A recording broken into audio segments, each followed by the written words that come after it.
Hi there. I just thought I'd go through some of the trackpad options that I've found work best for me. I've had a good play with it now. The crucial thing for me is that I didn't want to be clicking hard with my index finger because that's sore after years of using the mouse. So I've got this thing called tap to click selected. Now that means that I can just click on an object and it selects it like that. That's just selected the desktop, or I can go back to this window.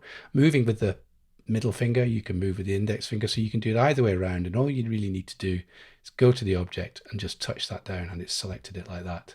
Select away, select like that. Or you could do it the other way with your index finger, select, select. Absolutely lovely. I've got it set really light. It takes a bit of getting used to.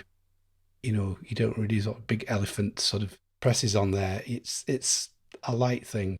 Tracking speed set quite high, and that gives me my acceleration. So when I go quickly, the cursor shoots across the screen, but when I go slowly, it really just goes at the speed that your finger's going at. And that's important because the trackpad, as you can see, is really, really small. And it doesn't need to be big like a Wacom tablet would be, which is just a direct mapping of the screen. This can get away with being really small. So one other thing I need to set before we go, which will become clear later on, and that's in the more gestures part. So if we go and have a look, more gestures, you need to set this to be swipe with three fingers. Swipe with three fingers. It'll all become clear later on. So if we go back to Final Cut now, and here we've got a timeline. So you can see that's just absolutely lovely for going up and down. The next thing, you can zoom in and out by pinching. Now I've discovered that this is pretty good, but it's trying to do a lot of redraws, so it's not quite as snap as it maybe would be if you use the zoom buttons on the keyboard, which would be incremental steps. But once you get used to it, it's fine. And the next thing, to select things like I just showed you on the desktop, you literally go along and you just touch, you just touch, you just touch. There's then these defaults that are built in that they've given us, and they are the three finger thing, which I showed you in the gestures. So that means when I go with three fingers, it's absolutely lovely. I get the next cut point back. You can see my hand swiping. It doesn't look like it's moving because it's going to every edge. Obviously, if you zoomed in a bit more, that's fantastic. And that you learn that really, really quickly. It takes no time at all to get that into your muscle memory. The other thing is if you go up with three fingers, whoops, up with three fingers, it goes to the top of the sequence. Down with three fingers, it goes to the end of the sequence. Top, end. And if you double tap with two fingers in the middle, you get the whole sequence, which is the Shift Z thing. So then it was all about, well, is it as good as a mouse? Because you don't have these buttons that you can map things to. So I've used this application called Better Touch Tool, which is this here. And it's available to download, and it's on a 45-day trial, I think.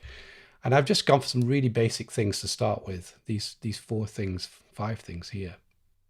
And they're basically the things that people really like to put onto their MX Master mouse. So I was just trying to see whether I could reproduce the same things with the trackpad. So it's trackpads, and you just basically just add these gestures here. And then in this list here, there are absolutely hundreds, literally, options of things to do. So it's a bit overwhelming, really. But for now, I've just added these five things, and there's a massive list. I mean, this is just a very basic stuff. But these tip tap things are quite interesting. So I've added these. So let me see. They're live, so you can play with them. It's very simple. Just add it, have a go, see what it does. So I've done expand audio video. So it's a three finger thing. Two fingers don't move, one finger does the tapping. So tip tap left. So go back to Final Cut, and I've got that selected. Two fingers on the right down, and I tap with the left, and that expands the audio. That's just a toggle. The lightest of touches. Fantastic, you can see that. Other one I've got in there is audio components. So I've done that on the right hand side. So two 2 fingers down and do the right hand side, and there's the audio components opening. So if I go to the top of the sequence, and there's some color bars here, that's probably quite a good thing to do. Select it and then do that. You can see all the audio components. Or that way, just the, got to be careful you don't right click. Right click is a 2-finger click. So it's 2 fingers down.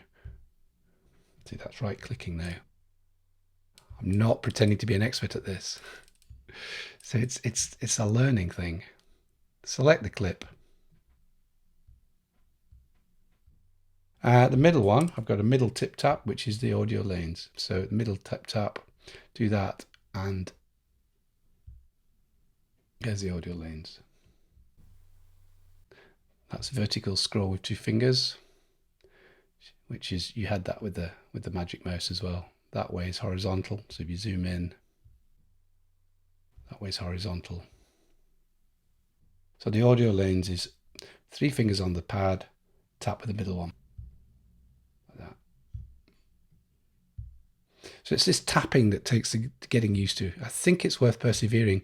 You can see that I've got the pad next to the keyboard, and the reason for that is I don't think it works particularly well when it's a long way away at the end of your arm. And I think that's why it's so effective on the laptop.